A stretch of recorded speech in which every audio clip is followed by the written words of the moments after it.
Solo tú, Señor, eres digno de nuestra adoración, decía la canción que estaban tocando el grupo Alabanza. Buenos días a todos, en el nombre del Señor. Buenos días a aquellos que nos seguís por redes sociales, que sé que hay gente por aquí, por allá, no solamente de nuestra tierra, hay gente en Argentina, hay gente en Houston. Y quiero saludar en nombre de todos los que nos veis desde redes sociales a nuestra hermana Emilia Palomar, que nos ve desde Toronto, que creo que es una de nuestras mayores y que lógicamente por antigüedad y por veteranía se merece esa deferencia. Así que Emilia, bienvenida al culto en esta mañana y te esperamos de vuelta a casa en unas semanas. Queremos reconocer que esto es un ministerio global en el cual la Iglesia de Jesucristo sale y comunica y comparte el Evangelio donde quiera que está, de la forma en que Dios nos pone por el camino. Y hasta aquí bien. El problema surge cuando tú y yo estamos predicando el Evangelio, estamos compartiendo las verdades eternas y surgen problemas, porque normalmente hay algo que el cristiano siempre tiene, esa sensación de que si nosotros somos los buenos, ¿por qué a la gente buena le suceden problemas? ¿Por qué hay problemas cuando las cosas pintan bien? ¿Por qué hay problemas cuando aparentemente todo está sucediendo de acuerdo al plan de Dios? Hace pocas semanas recordábamos Pentecostés. Vete abriendo el libro de los Hechos de los Apóstoles en el capítulo 4, que es el texto que trataremos de interpretar hoy con sabiduría y con humildad, esa combinación tan difícil en la vida cristiana. Hechos de los Apóstoles es un relato de nuestro amado médico Lucas, en el cual él va explicando cómo la Iglesia de Jesucristo se extiende desde ese comienzo de Pentecostés hasta lo último de la tierra, hasta la capital, Roma, en ese momento. Hechos de los Apóstoles no es un libro doctrinal, pero podemos encontrar enseñanzas que nos ayuden a nuestro día a día, porque es la vida diaria de aquellos locos que salieron a predicar el Evangelio. En el capítulo 3 tenemos a un Pedro que va al templo, encuentra un cojo de nacimiento y dice: no tengo ni oro ni plata, pero en nombre de Jesús, levántate. Y sucede el milagro y todo el mundo se alborota. Y la gente dice: maravilloso, estupendo. Y Pedro explica en un maravilloso sermón, el que nunca ha predicado en su vida. Por cierto, recuerdo que es pescador y de lago, no es un marchante de pescado de La Coruña, sino es un pescador de barquita pequeña de lago, como si fuera de la Albufera de Valencia, y pega un sermonazo allí impresionante. La gente se queda fascinada y tú y yo pensarías: ¡buah! Ahora va a ocurrir algo fantástico en el relato, y de pronto surgen problemas. ¿Estás en el contexto? Leamos capítulo 4. Hablando ellos al pueblo, estamos en medio del sermón. Vinieron sobre ellos los sacerdotes con el jefe de la guardia del templo y los saduceos. Fíjate en este detallito: resentidos de que enseñasen al pueblo y anunciasen en Jesús la resurrección de los muertos. Y les echaron mano y los pusieron en la cárcel hasta el día siguiente, porque era ya tarde. Pero muchos de los que habían oído la palabra creyeron, y el número de los varones era como 5.000. Y aconteció que al día siguiente que se reunieron en Jerusalén los gobernantes, los ancianos y los escribas, y el sumo sacerdote, y Caifás, y Juan, y Alejandro, y todos los que eran de la familia de los sumos sacerdotes, poniéndoles en medio, les preguntaron: ¿con qué potestad y en nombre de qué habéis hecho todos estos? Entonces Pedro, lleno del Espíritu Santo, les dijo: gobernantes del pueblo y ancianos de Israel, puesto que hoy se nos interroga acerca del beneficio hecho a un hombre enfermo, de qué manera éste haya sido sanado, que en el nombre de Jesús, a quien vosotros crucificasteis y a quien Dios resucitó de los muertos, por él este hombre está en vuestra presencia sano. Este Jesús es la piedra reprobada por vosotros, los edificadores, la cual ha sido considerada piedra de ángulo y en ningún otro hay salvación, porque no hay otro nombre bajo el cielo dado a los hombres en que podamos ser salvos. Y entonces, viendo el denuedo de Pedro y de Juan, sabiendo que eran hombres sin letras y sin vulgo, ya te lo expliqué al principio, se maravillaban y les reconocían que habían estado con Jesús. En medio del sermón, ¿por qué? Y hay algo interesante en el contexto que quiero que entiendas. Hay algo interesante que se ve entre líneas que nos desmarca de la realidad, porque nosotros muchas veces estamos predicando el Evangelio y compartiendo a los demás sin darnos cuenta que el mundo gira a nuestro alrededor. Y lo primero que nos encontramos aparece la guardia del templo y los saduceos. ¿Quiénes son esos? Pues ese es el PP de su época o el PSOE de su época, en oposición con los fariseos, que son los otros contrarios, da igual la ideología, pero a los saduceos les molestaba que se hablase de milagros y que se hablase de resurrección, y le denuncian. Si hubieran sido los fariseos habrían dicho, ¡ay, qué bien lo dicen! Te das cuenta, muchas veces nos vemos involucrados en guerras que no son nuestras, pero que afectan a la predicación del Evangelio. Y muchas veces tratamos de decirle, Señor, ¿por qué me ocurren a mí estas cosas? Sin darnos cuenta que son cosas vinculadas a este mundo. Como buenos funcionarios de justicia, le dejaron el pleito para el día siguiente y tuvieron que pasar la noche en la cárcel. Y me imagino que el bajón le debió pasar ya a Pedro en esa noche, por cuanto hemos visto un milagro, Señor está haciendo maravillas, hay miles de personas que están predicando el Evangelio y yo estoy en el talego. No sé si te ocurre a ti, pero es que surgen problemas, en primer lugar, y es la primera enseñanza de esta mañana, porque alteramos este mundo. No hay misericordia de parte del mundo hacia aquellos que siguen a Jesús. Surgen problemas porque hay fruto. Surgen problemas porque el Evangelio es predicado y la gente es transformada. Y muchos de los que escucharon recibieron la palabra y creyeron. Surgen problemas porque tenemos otra autoridad. Surgen problemas porque no nos atamos a este mundo y la gente reconoce que no somos de aquí y que hemos estado con Jesús. Los sacerdotes buscaban acusarles, los sacerdotes buscaban encontrar una solución, pero no tenían caso. Pero la realidad es que estaban ante el concilio. Posteriormente, en Hechos de los Apóstoles, la cosa se pone más fea. Y en alguna ocasión son azotados y empiezan los mártires, que la palabra mártir no deja de ser testigo de un juzgado en idioma griego, que debido a tantas muertes se convirtió en aquellos que mueren por su fe en la ejecución pública. Surgen problemas porque hemos estado con Jesús. Pero cuidado, no te victimices, porque si has estado con Jesús, tienes una misión.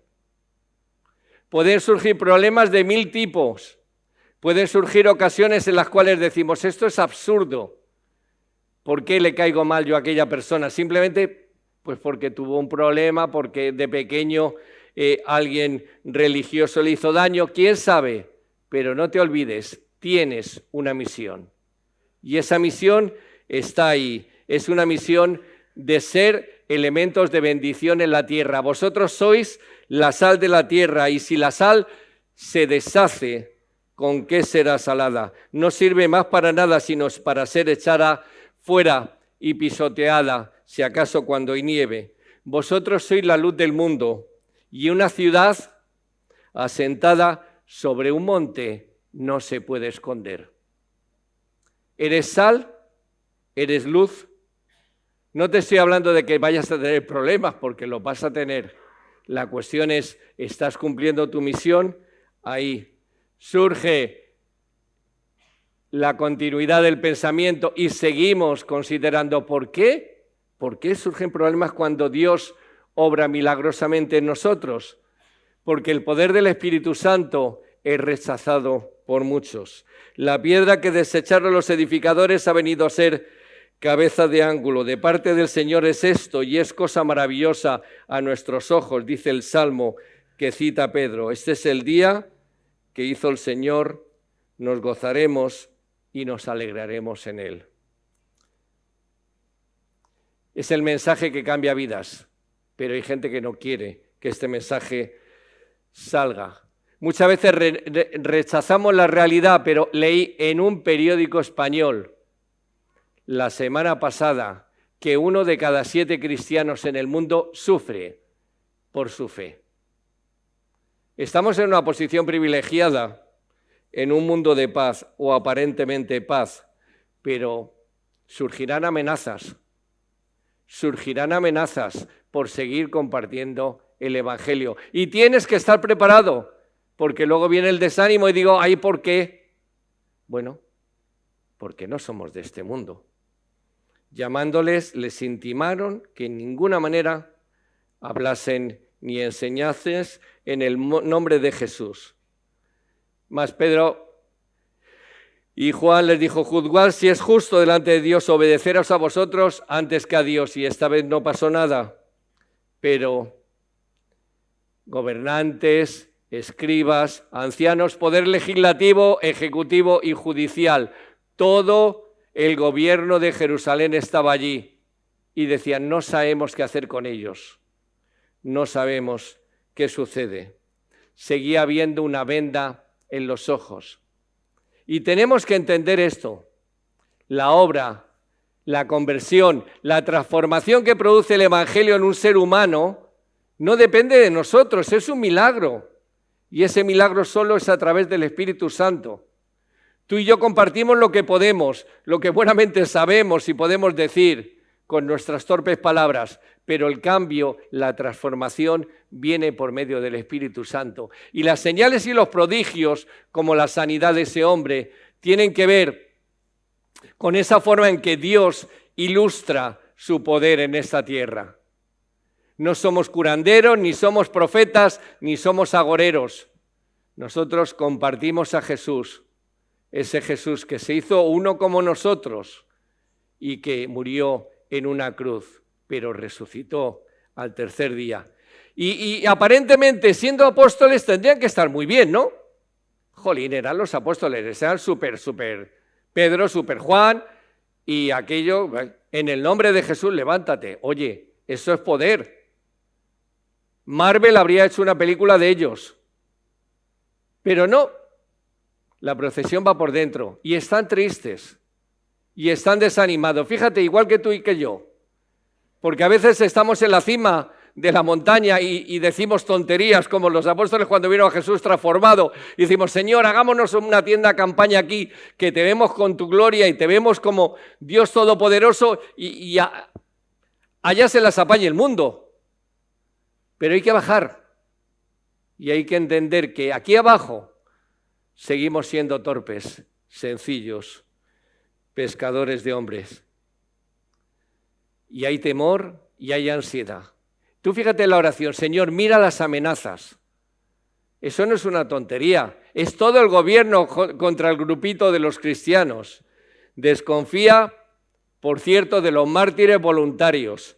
Desconfía de aquellos que van de sobraos.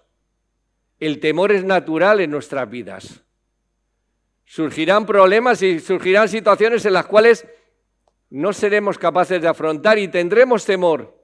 La diferencia es cómo lo enfrentamos. En caso de persecución, no seas mártir, huye. Principio de la tribulación, principio de Mateo, Marcos, el que esté en la azotea no descienda de la casa, ni entre para tomar algo en su casa, y el que está en el campo no vuelva atrás a tomar su equipaje. Tú y yo no estamos para pelear.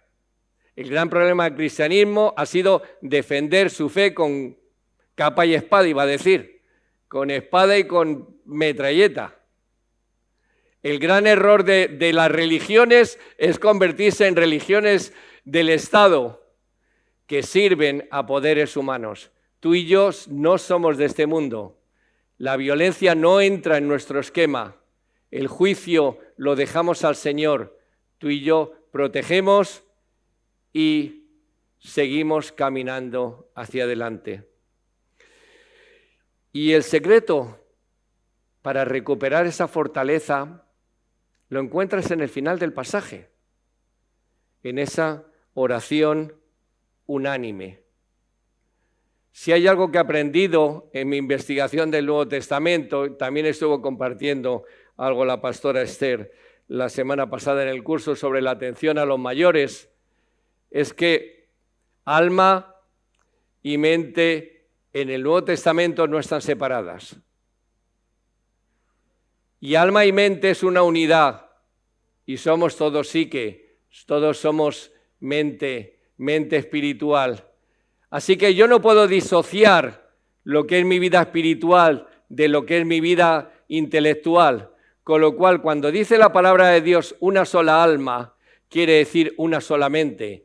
Quiere decir que no puedes decir estoy unida a ti, Rosana, y me siento parte del cuerpo de Cristo cuando en el fondo mi mente no está unida a ella. No podemos decir somos una iglesia, miembros los unos de los otros y hacerlo de boquilla. Esa unanimidad, esa oración unánime es la que produce los milagros. Ellos, habiéndolo oído, alzaron unánimes la voz a Dios y dijeron: soberano Señor, tú eres el Dios que hiciste el cielo y la tierra, el mar y todo lo que en ellos hay. Va a salir de aquí a nada la nueva ley sobre autónomos. Todos los que estéis trabajando ya sabéis de qué va. Todo el mundo la critica, la derecha y la izquierda. Nadie le gusta ser autónomo. ¿Por qué el cristiano quiere ser autónomo? ¿Por qué al cristiano le gusta eso de yo voy a mi bola? Yo soy soldado a mis propias expensas, dice Pablo. No puedes ser soldado a tus propias expensas. Tienes que formar parte de un ejército. Yo quiero vivir solo. Formas parte de una familia. Hasta que no entendamos ese concepto de que vamos todos a una, no prosperaremos. Mantendremos. Seguiremos en la calma chicha, que es lo que pasa en el Océano Pacífico cuando no sopla el viento y se queda todo planito, planito. Pero hermanos, ese espíritu unánime es lo que produce el milagro, es lo que produce el trueno que veremos a continuación. Y surge la oración conjunta. Y en esa oración, curiosamente ya la hemos citado, surge el Salmo. ¿Por qué se amotinan la gente si los pueblos piensan cosas vanas? Se levantan los reyes de la tierra y los príncipes consultarán unidos contra el Señor y contra su ungido. Pedro está citando uno de los salmos, el Salmo 2. Y yo te pregunto, ¿no eran hombres incultos? ¿No eran hombres de la tierra? ¿De dónde han sacado esa enseñanza? Igual que voy a la Virgen María, el Magnificat. Engrandece mi alma al Señor y mi espíritu se regocija en Dios mi salvación. Esos también son salmos. ¿De dónde los sacan? ¿De ciencia infusa? Claro. Por eso muchos de vosotros no leéis la Biblia. Permitidme la broma. Tú y yo tenemos la obligación de comernos la palabra. Tú y yo tenemos la obligación de vivir, de respirar la Biblia. Cuando tú te comes la palabra, cuando la Biblia forma parte de tu vida, la respiras, la oras, la transmites. Y entonces surge el milagro, surge el terremoto. La historia está llena de avivamientos, de despertares espirituales. La historia de la iglesia está llena de momentos en los cuales, en el peor de los entornos, el pueblo de Dios se une, abre la palabra y Dios obra. Pero claro, cuando conoces la palabra, hay matices que tienes que darte cuenta, que son difíciles. Fíjate la expresión, hemos leído soberano Señor. Soberano Señor, a la traducción ha quedado como muy light, pero en griego utiliza una palabra muy fuerte, déspotes, juez rey tirano absoluto, gobernador de pleno poder, al que me someto sin pedir explicaciones, como si fuera uno de los tiranos que gobiernan las ciudades griegas o romanas. Esa es la oración del pueblo de Dios. Tendemos a bajar a Dios a nuestro nivel. Tendemos a tomarnos unas confianzas con el Señor que no sé si son apropiadas, pero ellos están en medio de una prueba, están desesperados, están desanimados. Y dice, Señor, tú eres el Todopoderoso, tú eres el Rey, tú eres el que controlas todas las cosas. El apóstol Pedro en su segunda epístola lo utiliza.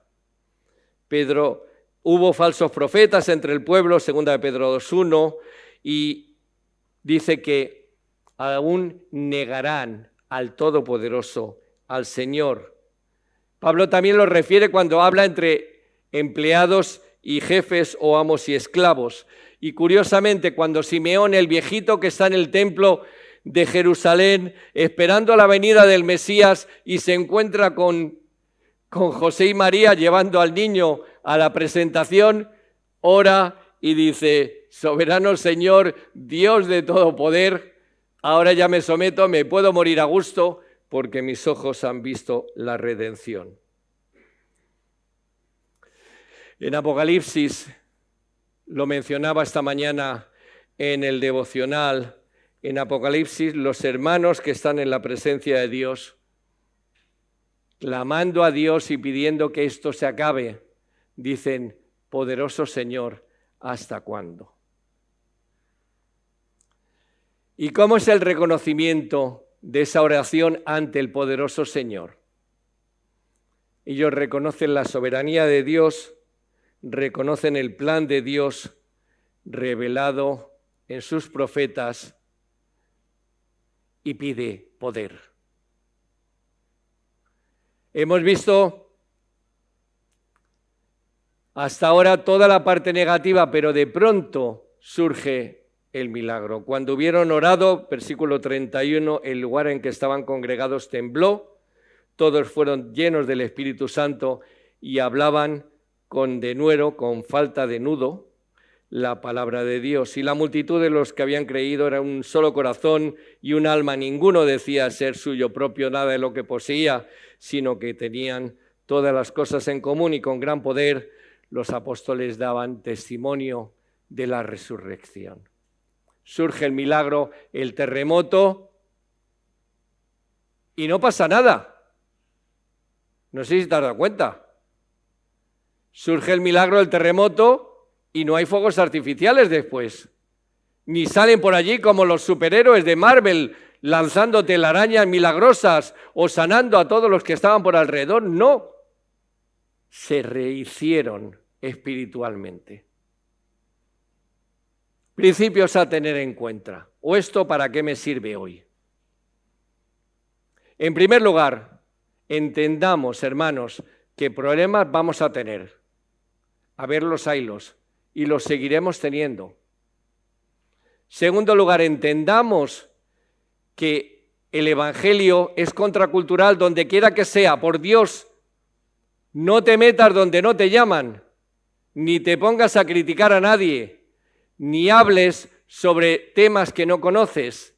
¿Qué tienes que conocer? La palabra de Dios, comerla, alimentarte y hablar de ella.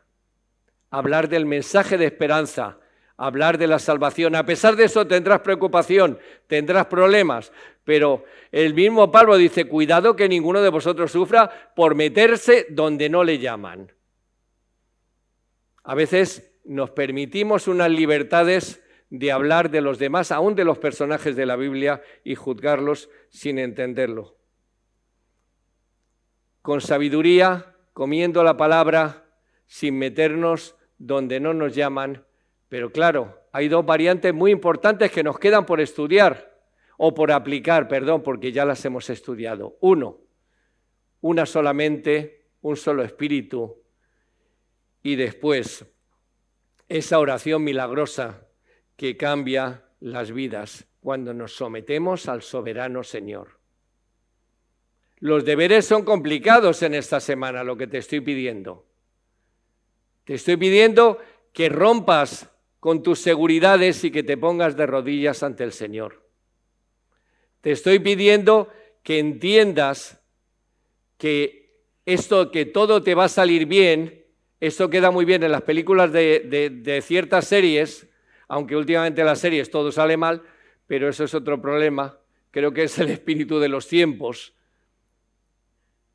Y consideres que la realidad es que somos elementos extranjeros en una tierra extraña, pero nuestro mensaje es fundamental porque cambia las vidas. ¿Qué ocurre? ¿Cómo lo soluciono? Solo queda una forma: oración. Oración unánime. Y cuando no sé cómo resolverlo, oración. Y cuando la cosa parece imposible, oración. Porque tienes el derecho de clamar a Dios en cada instante. Estés en la situación en la que estés. Hay gente que me dice, es que yo estoy tan lejos de Dios que no me puedo acercar a Él. Mentira, eso es satánico. Siempre te puedes acercar a Dios. Es que Dios no me va a perdonar por lo que he hecho. Mentira. Dios te va a perdonar siempre. Es que Dios no se acuerda de mí, que hace mucho que no voy. Llama por teléfono a Dios, ya verás cómo contesta tu oración. Acércate a Él y el teléfono del Señor es la oración. Hasta que no reconozcamos nuestra dependencia como iglesia, yo creo que no vamos a seguir en el paso siguiente. Tenemos una obligación frente al mundo, frente a las generaciones siguientes. Tenemos una obligación frente a los jóvenes de nuestra tierra. Nuestra vida y ministerio no se puede centrar en nuestra familia. Se tiene que centrar en ese mundo, que están como ovejas que no tienen pastor. Hay momentos en los cuales vas a experimentar sufrimiento, dolor, circunstancias adversas, pero en su misericordia Jesús proveyó el poder del Espíritu Santo y Dios habitando en tu corazón hasta que Él venga. Esa es la esperanza. Esa es la seguridad. Que el Señor os dé entendimiento en todo. Vamos a cantar.